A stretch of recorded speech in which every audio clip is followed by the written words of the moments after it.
This is my SAVI story. This is my SAVI story. This is my SAVI story.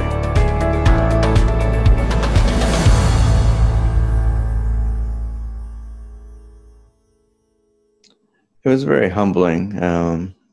I kind of, I had this feeling of being on top of the world, being able to graduate, 100 students at a time and seeing the impact that I had on their lives. And, even, finishing out my career with, a great team in my training section and, just having the overall experience of not being able to work because I love my job so much. It was very humbling because you kind of reflect on some of those things. I was, one of the things I learned, from my family and especially, my family member who was a SEAL is, it's great to have those accomplishments, but kind of move on to the next one. And then, at the end, when it's all said and done, kind of reflect on it. It's kind of what I did. Being a veteran is humbling. You look at, especially when I walk into the VA, you see veterans from past generations and some that are, my age in the VA, and it's just contrast the age and careers and branches, and to know that you're part of that group is it's a great honor for me and very humbling experience. I don't even remember day one of being a veteran. I feel like I slept the whole day and just it was great. I sat, I think if I can remember correct, I'm not sure if it was day one or day two, but I sat on my porch. I had a little spot on the beach in Virginia, and I was looking out and I'm like, man, what am I going to do? It's weird. I felt like I had all this freedom and all this possibility to do anything I wanted. And I'm like, all right, well, really, what am I going to do? It's so crazy. You can be so sure that you want to get out and then so lost at the same time. And I've got all this freedom and I don't know what to do with my hands. It's wild. But yeah, I think that was probably one of us. So the first day that I became a veteran, like I said, leading up to it, you feel like, all right, that the day is coming and that you've been preparing for it, so to speak. But I guess the fundamental question becomes, what are you really preparing for? You're not actually preparing for the transition. You're not preparing for the separation date. You're preparing for everything that comes after it. That's what you're preparing for.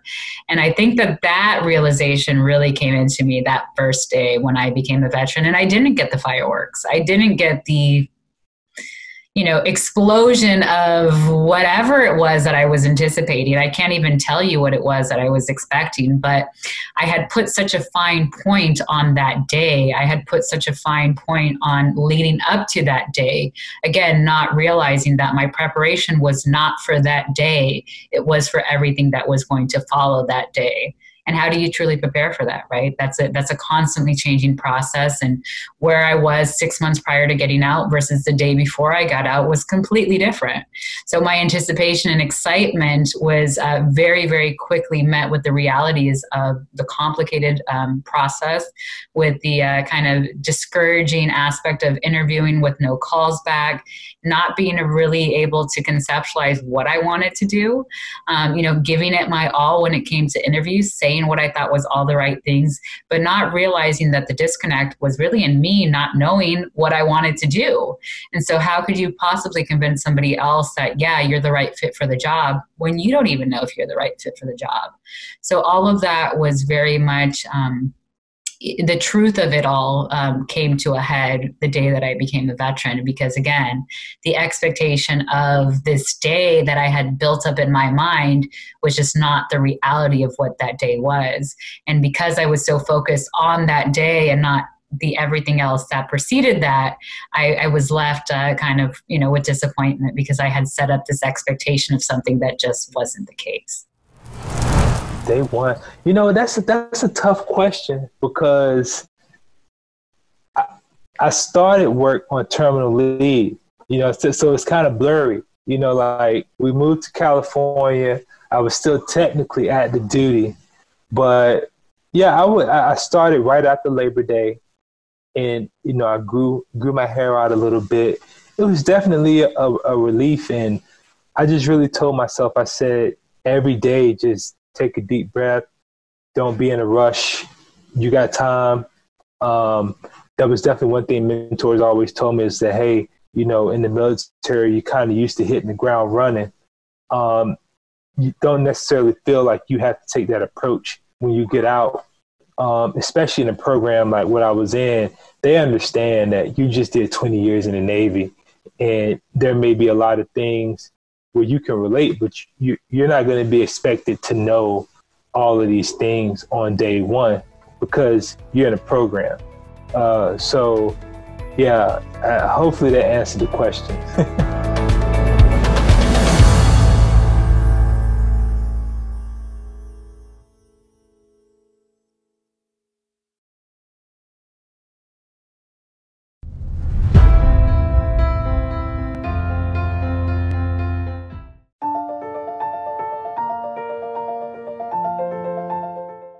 Man, I should have prepared more for this. We'll go with 18 months, 5 days, 52 minutes. No, that's not even, doesn't even make sense, right? 5 minutes and 30 seconds. We'll go ahead and say that. No. I got out in December of 2018. So, yeah, I guess it's been about a year and a half now. Time flies, right? You know, sometimes you don't even realize it, but I sure was counting like the first couple of months, that's for sure. But now it's just not even a thought.